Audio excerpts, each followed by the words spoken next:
So hello everyone, my name is Alison Roddy and thank you very much for having me here today. I'm the Operations Manager at Seating Matters and today I'm going to talk to you about the next level of Yokoten. And my goal today is to really challenge your thinking and inspire you all to take action. And at the end of my talk today, I'm going to set you all a challenge. But first, let me tell you a little bit about me. So I started my career in manufacturing right out of high school, doing an apprenticeship in woodworking with a local kitchen manufacturer. I absolutely loved that environment. I loved to design, I really loved to make things, and I loved to see it all come together. I would spend the next 15 years of my career in that same company, working through various roles within operations.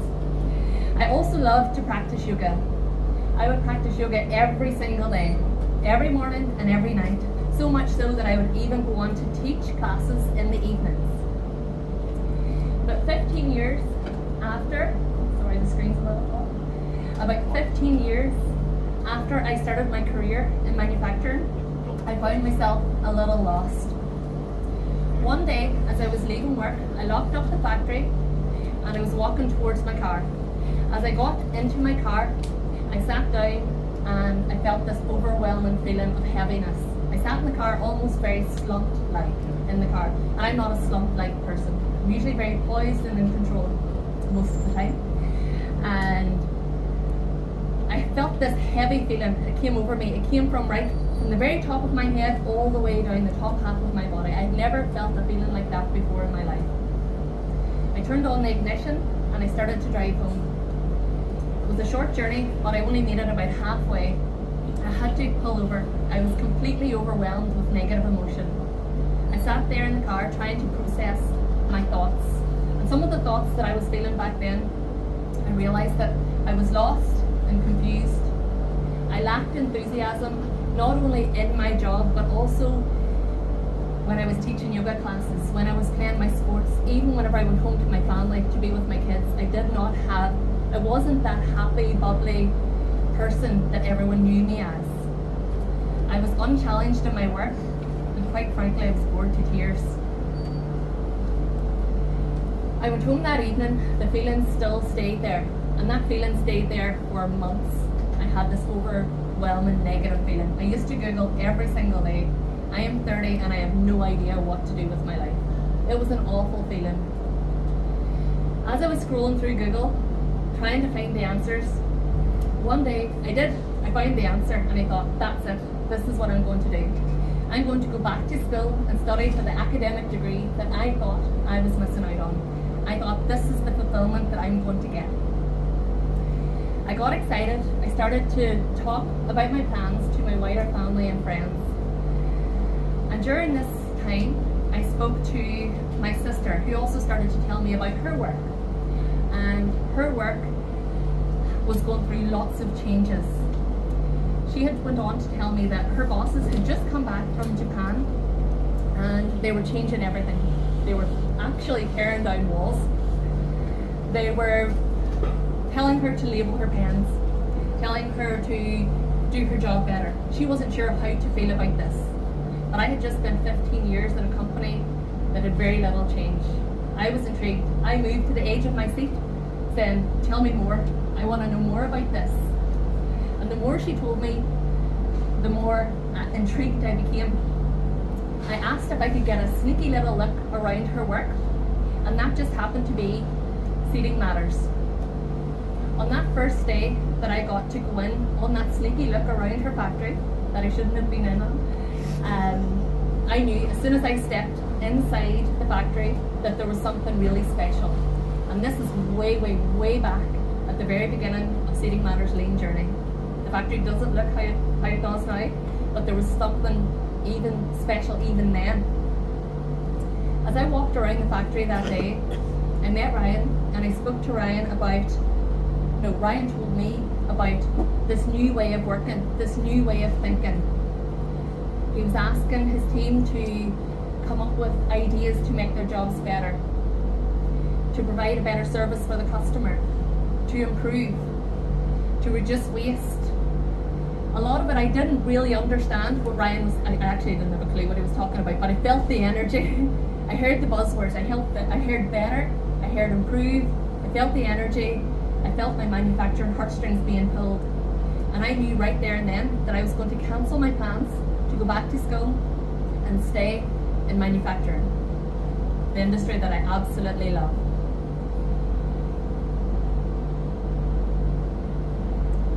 But we're not here today to talk about me. We're here to talk about Yokoten, the Japanese concept. The practice of sharing ideas laterally across an organization. We all know that Yokoten is the glue of a strong organization. We all know that Yokoten recognizes that an idea must be understood to succeed. And we all know that Yokoten is critical to building a true learning organisation. Every morning when we hold our morning meetings, we get to get everybody, or as many people as we can, together in one room, and we get to discuss our ideas. We're talking about problems that happened yesterday. We're coming up with ideas to make it better, and we're showing improvements on how we made our job better from the day before. As many people as we can get into that room are in that room, because the power of Yokoten is really strong. And lots of those ideas can be shared and copied exactly across other departments, and lots of them cannot be, they have to be adapted. But what everybody is getting to see is the real thinking behind the improvements. Everybody's getting to see the thinking behind the problem solving. So no matter where the problem is, everyone's getting to understand how we problem solve. They're getting to see how the ideas are generated. And they're also getting to see how we could make things better. The true essence of Yokoten really is seeing the thinking behind the improvement, the thinking behind the better way. And we get to share that every day in our meeting. About 4 years ago at Seating Matters, we decided to officially open our doors for factory tours, or facility tours. We call these Lean Made Simple tours. Not long after we started these tours, we realized that something very, very special was happening. Our people that were showing visitors from all around the world their factory, their areas, their ideas, showing off their improvements, telling their stories, were absolutely beaming with pride. Their chests were out, their shoulders were back and down, there was big smiles on their faces, there was a spring in their steps. The energy on tour days is absolutely contagious. It's an incredible energy. What we also noticed was that our standards started to increase by having visitors from all over the world come to see us. Not only the standards around our physical facility, but the standards in our systems and how we used our systems really stepped up. If we were going to talk the talk, we really had to walk the walk. We had to know what we were talking about. So everything stepped up a level. We also noticed that our visitors started to give us ideas. So as we were showing people around our accounts department, for instance, somebody would say to us, we use that same system, and do you know that there's a bolt-on that you can get for that? No, we didn't, but thank you for sharing that with us. Or we could have been in our wood area, for instance, and somebody would nudge you on the arm and say, we've just shown off a process that we think is absolutely incredible, and they'll say, do you know there's a machine that you can get that would reduce that process by 16 steps? No, we didn't. We got to go and see things like that from other people telling us their ideas, and just becoming to see us, they started to see what we were giving back to them. They started to tell us stories as well and give us ideas. And we also noticed that they took our ideas and our systems. Lots of these ideas we borrowed from lots of people in this room and lots of people from around the world. They took our ideas and our systems back to their own facility and made the ideas better, took the systems and made them better, and then they told us about it. They gave the systems back to us. We realized this was the next level of Yokoten. This was an incredible level that meant that we could now share ideas across the world. This is a level that not only benefited us, but was benefiting thousands of organisations around the world. We're crowdsourcing ideas by inviting other companies in to see us and by going to see other companies. Paul mentioned it earlier, we need to expose our people to other factories, to other facilities, to other ways of working, to new ideas. Lots of organisations over the years have opened their doors and welcomed people into their factories, into their facilities. We all know here that the Toyota production system itself is based on the Ford production system. Ford opened their doors years ago and allowed Toyota to come in and study their production lines, meticulously study their production lines. And what did Toyota do? They went back to Japan and created the Toyota production system, an incredible system that not only does lots of organisations around the world use, but Ford use that today in their production lines, a version of it. In 1962, Volvo opened their 3-point seatbelt patent for the rest of the world to use. This was a design that could have netted Volvo an absolute fortune in patents alone, but they decided to share it with the rest of the world.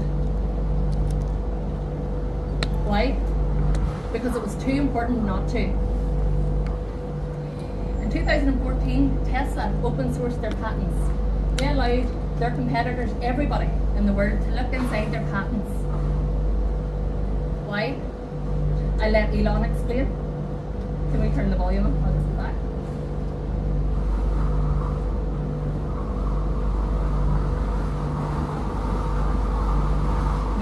If we're all on a ship together and there's some holes in the ship and we're sort of bailing water out and we have a great design for a bucket, then even if we're bailing out way better than everybody else, we should probably still share the bucket design. Because we're all going to sink. We're all going to sink.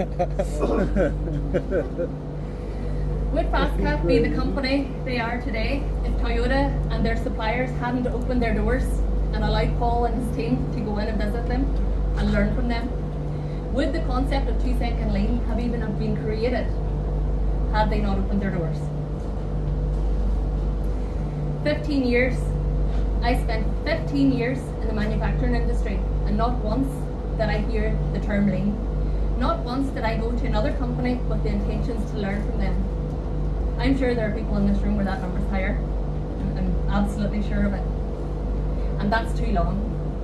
There are millions of people in this world that still don't know the information that we have. We have the knowledge to absolutely change lives. We can help them. No matter what stage of the lean journey that you're on, there are people here that are just in it months, and there are people here that are into their lean journey for over 20 years. No matter what stage you're on, you still have information that can help other people. So here's where my challenge is. It's a 30-day challenge, and the first thing that I want you to do is create a video of your facility and share this video with 5 companies and personally invite them to visit you. Excellent.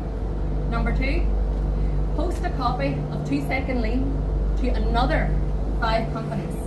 Write a personal note in it, say whatever you want to say, but make sure they know that you're there to help them. And number 3, find one person in this room to hold you accountable to that challenge.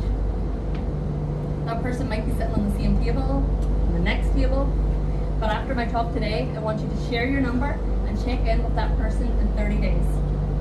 Some of you are already doing a video or already have a YouTube channel and maybe an up-to-date video of your facility. So find your stretch. Yoga teacher and me is telling you to stretch yourselves. Find your stretch. Paul, you were on a stage last week with over 2,000 people. That's a stretch for me. Everybody has a stretch. You can go further, we can all go further. There are still millions of people in this world that don't know this. So let's go out there and share our knowledge. And I know a lot of you are thinking, is she really standing up there asking us to push? I know that's what you had said, Paul, whenever I had shared my topic with you. Yes, I'm actually asking you to go out there and push this knowledge onto people. I'm asking you to share this knowledge. I wouldn't have done most of the things that I've achieved in my life had someone not pushed me to do it. That's me. I'm that person that needs that little push, nudge, encouragement, call it whatever you want to. I know Austin said yesterday that he had to push his leaders to be able to get them to change the culture. He had to do that. It's necessary. So yes, I'm absolutely asking you to go out there and push. I have a secret. I absolutely love push. Sorry, Paul. I absolutely love push. It's not always necessary, but it's definitely needed in life. So yes, I'm actually asking you to go out there and push. Why? Because it's too important not to. So let's go out there and share. Prove to all of the visitors that come to you that the barrier to entry for improvement is so low. Prove to them that they too can create a workplace culture of learning just like yours. And prove to them that our people are just like their people. There's no magic water where we come from. Thank you very much for listening to my talk today. Amazing.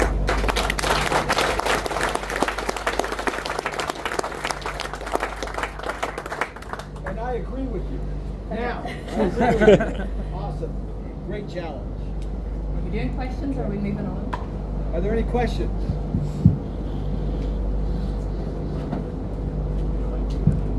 Where do we post It's the not so results? much a question, just a remark of, it's not push when you say it's a challenge. Because the challenge is, here's the vision, you're setting the vision for us. Now it's the support of the community to achieve that. So it's not push, it's pull actually. Thank you for reframing that. Billy? Hello, it's actually not a question, it's just to congratulate you for your growth and your presentation and everything you've done in the past to help me, and you are helping me today, and I think everyone with this challenge. So great job, Alison. I love it.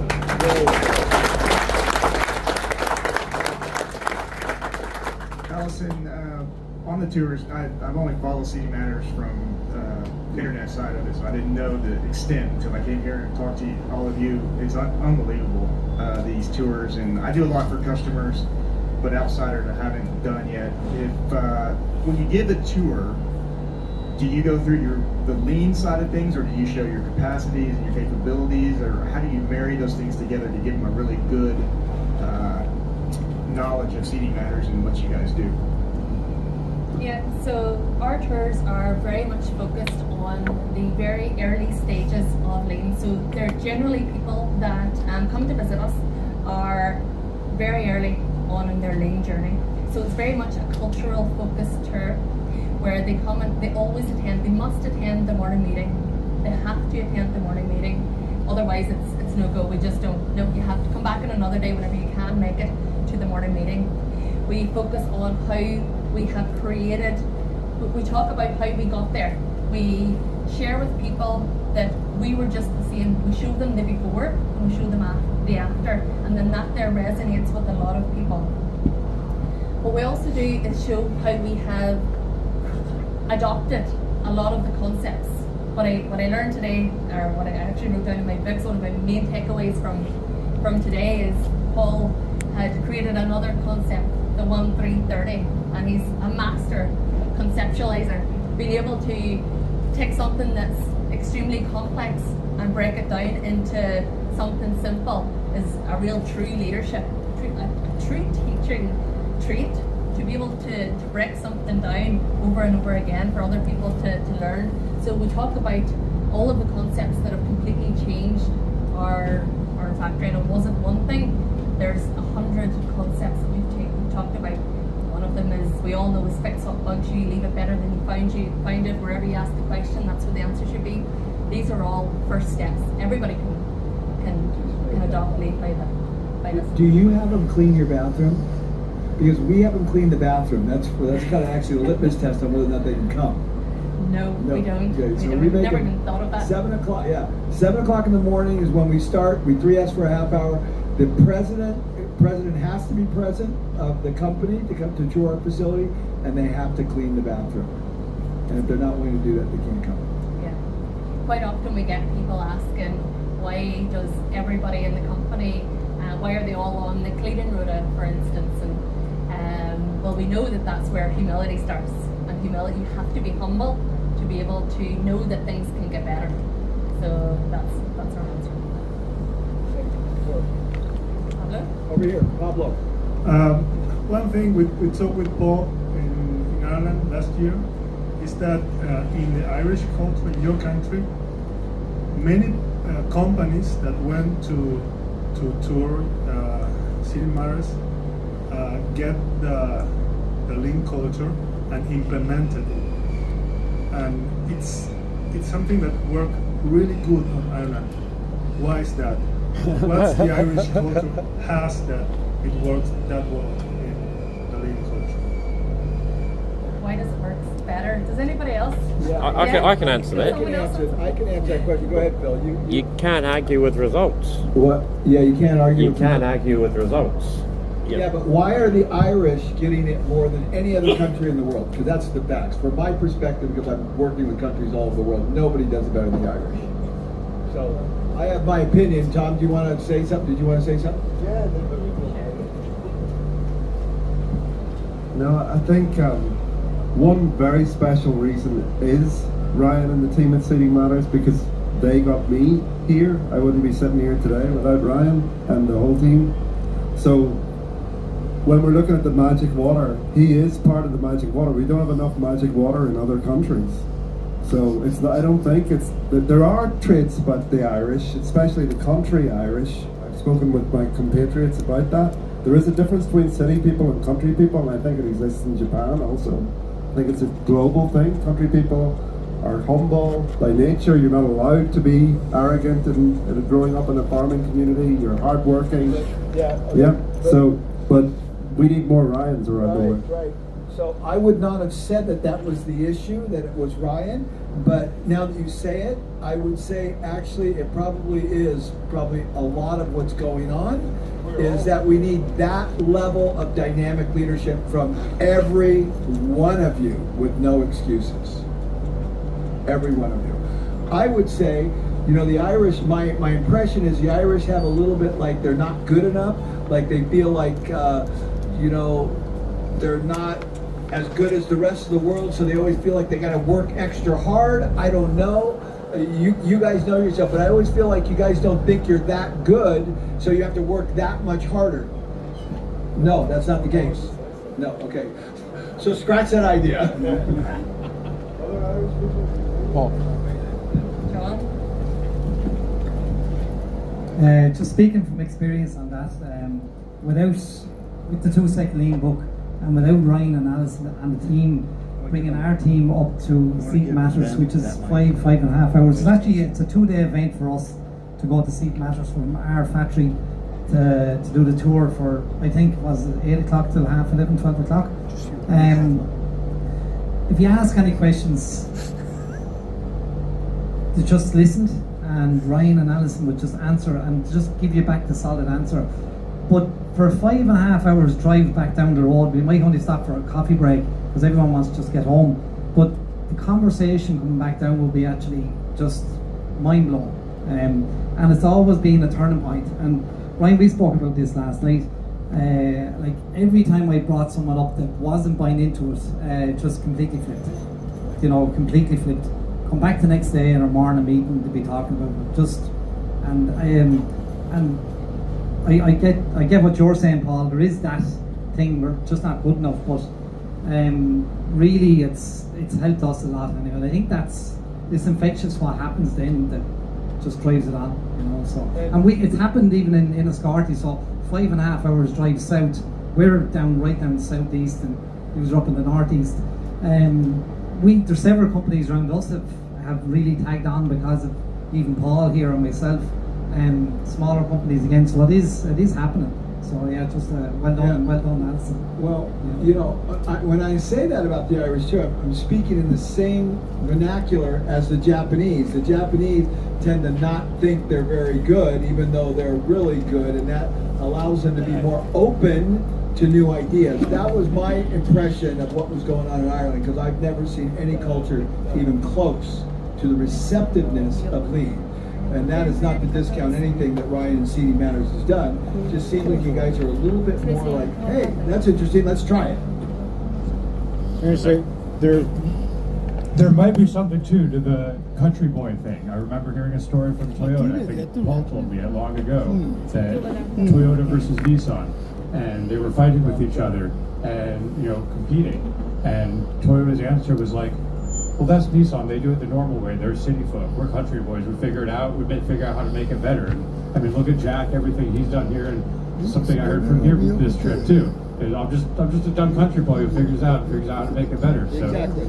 maybe it's those And of us that's the who exact thing want that to I'm trying improve to- it. yeah. If you look at it, a city is something that gets built by someone else, and the population makes it get worse. The country is something that people make better on their own. I think it's a mental philosophy. And that is exactly what I'm trying to say, and that story comes from Mr. Amazawa, not from me. Mr. Amazawa, when he joined Toyota, Toyota was not the premium company to work for. It was Nissan. Toyota was second-class citizens. Yeah. And so they kind of felt like, hey, we're a little bit of the underdog. We're going to work extra hard. That's kind of the Irish thing that I felt. What do you think, Alison? Do you feel yourself that way or not really? No, I don't think that we have something to prove to the rest of the world. I don't think that we need to. I think maybe what Tom mentioned was that we created something incredibly special over the years, and Ireland's a small place. People can travel for 5 hours and they can get to see something incredibly special. They can bring their entire companies to see it, and I think there's proof in being able to prove to everybody in your organisation that this can happen, and it can happen with people just up the road. So you've got no excuses.